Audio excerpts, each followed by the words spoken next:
Assalamualaikum warahmatullahi wabarakatuh. Selamat datang kembali di Fajar Fatahillah Channel Booktuber Indonesia.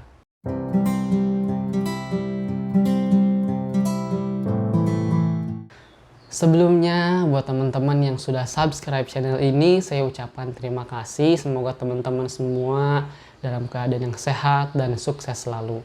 Dan buat teman-teman yang baru menemukan channel ini adalah channel yang membahas tentang sekilas buku, review buku, book challenge, book tour, dan lain sebagainya, tentang pengembangan diri yang insya Allah bermanfaat buat teman-teman semuanya. Dan karena itu, bantu channel ini dengan cara support, dengan cara subscribe, like, komentar, share, agar channel ini bisa berkembang dalam mengedukasi masyarakat Indonesia. Dan pada kesempatan kali ini, saya akan membahas, mereview sebuah buku yang sangat menarik yang berjudul Kisah 24 Jam Kehidupan Rasulullah SAW. Kenapa ini menarik? Karena gaya bahasanya itu disampaikan dengan cara berkisah gitu. Dan bahasa juga sangat menarik. Jadi kita seakan-akan seharian sedang bersama Rasulullah SAW. Mau tahu seperti apa? Bukunya ini dia.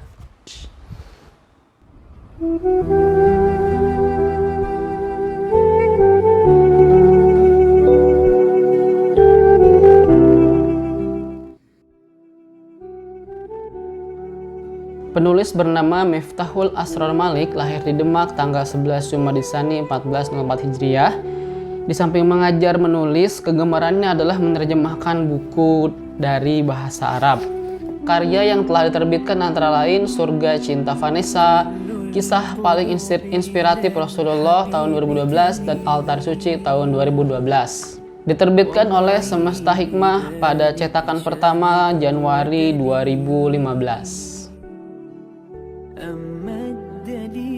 Buku ini diawali saat fajar tiba ketika Nabi Muhammad Rasulullah SAW terbangun dari tidurnya setelah melaksanakan qiyamul lail yang panjang pada malam harinya. Beliau biasanya tertidur sebentar sebelum subuh. Nah, ketika azan berkumandang, ketika Bilal mengumandangkan azan, beliau terbangun.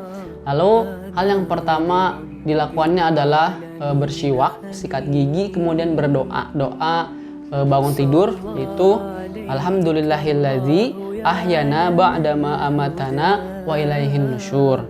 Kemudian setelah itu beliau mendengarkan azan dan menjawab azan. Nah, setelah mendengarkan azan, kemudian beliau bergegas untuk berwudu. Jika beliau sedang junub, biasanya beliau mandi. Cuma ketika tidak junub, beliau langsung berwudu. Bahkan kadang-kadang tidak berwudu, langsung sholat ketika beliau masih terjaga saat qiyamul lail. Nah, kemudian sholat sebelum subuh atau sholat sunnah fajar. Di sini juga dijelaskan biasanya beliau membaca surat apa aja, yaitu surat ayat pertamanya itu membaca surat Al-Kafirun, dan di ayat keduanya membaca surat Al-Ikhlas dalam sholat sunnah fajar. Kemudian setelah selesai, setelah Bilal melihat jamaah sudah mulai berkumpul di masjid, maka Bilal akan memanggil Nabi SAW untuk melaksanakan sholat berjamaah. Karena rumah dengan masjid Nabi itu, rumahnya Nabi SAW dengan masjid itu bersebelahan, jadi gampang untuk manggil gitu ya. Kemudian bergegaslah Nabi Muhammad Rasulullah SAW keluar, dan keluar dari rumahnya beliau membaca doa, yaitu Bismillahirrahmanirrahim, la hawla wala quwata illa billah. Setelah selesai sholat subuh, sempurna sholat subuhnya, kemudian beliau berzikir dan beristighfar. Setelah itu beliau mengumpulkan para jamaah untuk saling merapat mendekat kepada Nabi SAW, dan Nabi memberikan nasihatnya atau doa di pagi hari, memberikan wejangannya, dan memberikan juga jawaban-jawaban kepada para sahabatnya jika para sahabatnya ingin menanyakan perihal kehidupan dan sebagainya. Dan setelah selesai semua kegiatan di masjid, kemudian Nabi Muhammad pulang ke rumah menghampiri keluarganya dengan penuh kasih sayang. Quality time, jadi artinya setelah sholat subuh, menyempurnakan sholat subuh dan menyapa para sahabat di masjid, beliau pergi ke rumah menyapa keluarganya, istrinya, anak-anaknya untuk memberikan quality time atau kasih sayang sebelum Nabi SAW berangkat atau menuju aktivitas kenabiannya sehari-hari di tengah masyarakat. Nah, kemudian di waktu sebelum duha itu Rasulullah SAW biasanya akan berdiam diri di masjid untuk menyapa atau untuk bertemu dengan orang-orang atau sahabat-sahabatnya yang ingin menanyakan perihal kehidupannya dan permasalahan-permasalahannya, baik itu orang Ansor, orang-orang warga sekitar situ, atau orang-orang muhajirin, orang yang hijrah, orang-orang pendatang yang ingin bertemu dengan Nabi Shallallahu Alaihi Wasallam, menyempatkan waktunya di waktu duha berdiam diri di masjid. Dan kemudian di waktu duha Nabi Shallallahu Alaihi Wasallam mengunjungi tetangga dan para sahabatnya untuk istilahnya mengecek ya, untuk menyapa bagaimana kondisi para sahabatnya, kondisi imannya, kondisi amalnya, dan berbagai macam permasalahan para sahabatnya. Beliau biasanya berkunjung di waktu duha. Dan di waktu duha juga Nabi SAW itu berkunjung ke pasar, istilahnya apa ya, kalau zaman sekarang itu belusukan lah istilahnya ke pasar di kota Madinah untuk mengetahui berbagai macam permasalahan di pasar, permasalahan gosip-gosip yang terjadi di pasar dan sebagainya kayak gitu. Nah, sebelum siang atau sebelum zuhur biasanya Nabi SAW melaksanakan namanya rehat al-qailullah atau istirahat sejenak sebelum melaksanakan sholat zuhur. Nah, di waktu ini biasanya beliau melaksanakan sholat duha, kemudian beliau bertemu kembali dengan keluarganya, quality time kembali bersama keluarganya, kemudian juga menyapa atau biasanya juga dikunjungi oleh saudara-saudara atau sahabat-sahabatnya di waktu duha ini. Nah, kemudian berlanjut ke waktu asar. Nah, di waktu asar ini biasanya Nabi SAW sholat asar di awal waktu. Jadi ketika mendengarkan azan, kemudian beliau biasanya langsung melaksanakan sholat asar berjamaah di masjid di awal waktu. Nah, setelah sholat asar, di waktu-waktu asar dan maghrib, biasanya beliau kembali melaksanakan quality time bersama keluarganya, anak-anaknya di rumah. Nah, jadi tadi ya, di pagi hari dan di sore hari itu adalah waktu-waktu bagaimana Nabi SAW melaksanakan quality time-nya bersama keluarga. Nah, kemudian setelah matahari terbenam, Nabi SAW melaksanakan qobliyah dan ba'diyah maghrib itu di rumah. Itu kebiasaan Nabi. Kemudian pada waktu itu juga Nabi SAW kebiasaannya adalah berbagi bersama fakir dan miskin. Dan menariknya di sini dijelaskan waktu makan malam sang Nabi. Jadi beliau makan dengan 3 jari ya, biasanya dengan 3 jari. Kemudian beliau makan makanan yang terdekat di piringnya terlebih dahulu.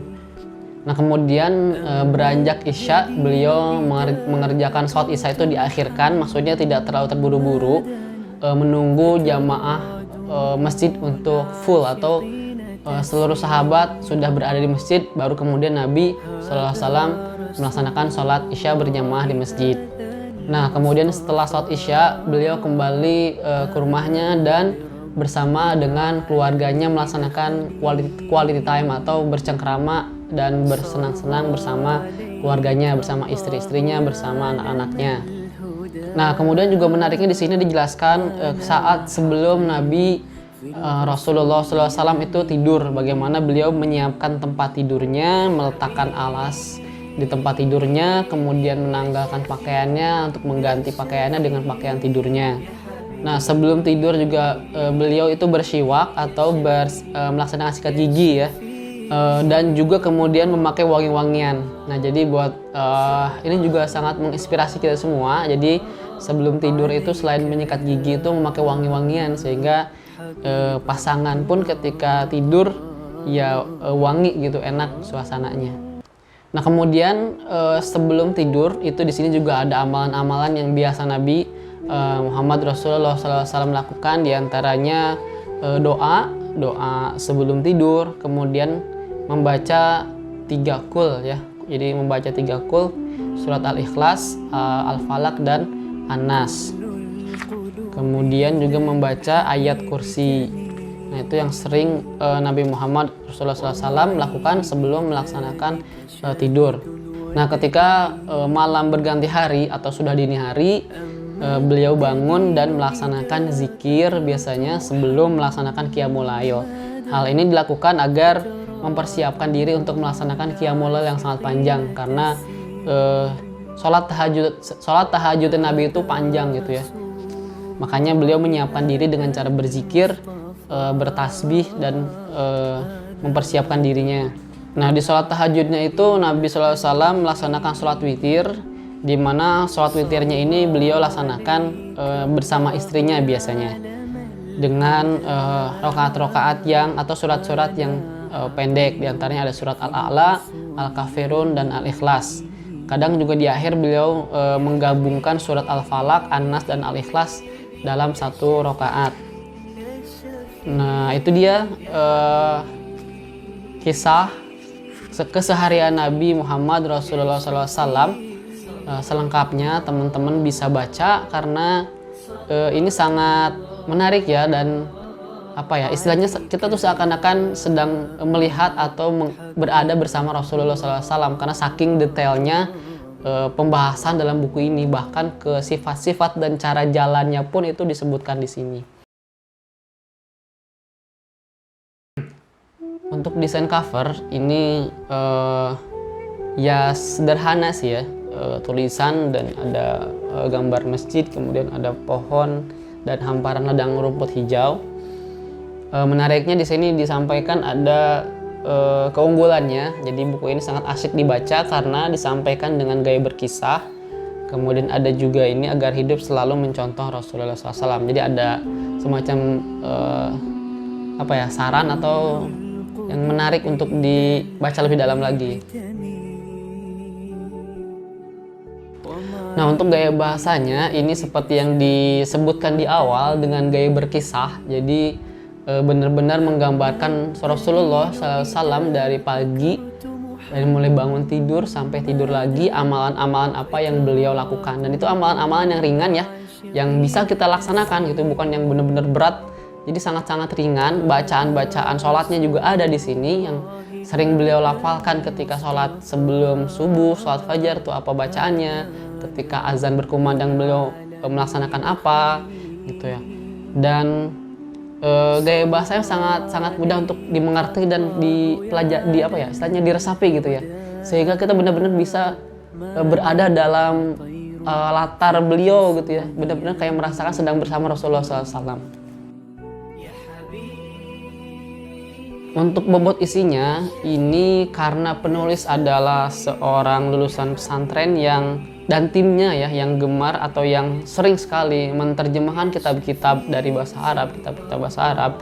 Jadi ini juga bersumber dari Al-Quran dan hadis yang insya Allah terpercaya. Jadi memang di sini ada ada sunnah-sunnahnya, ada hadis-hadisnya yang memang sahih gitu ya, yang hadis yang benar.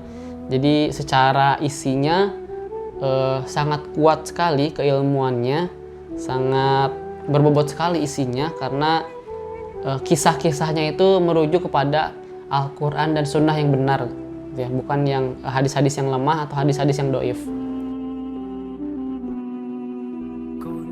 Itu dia sekilas buku tentang kisah 24 jam kehidupan Rasulullah SAW.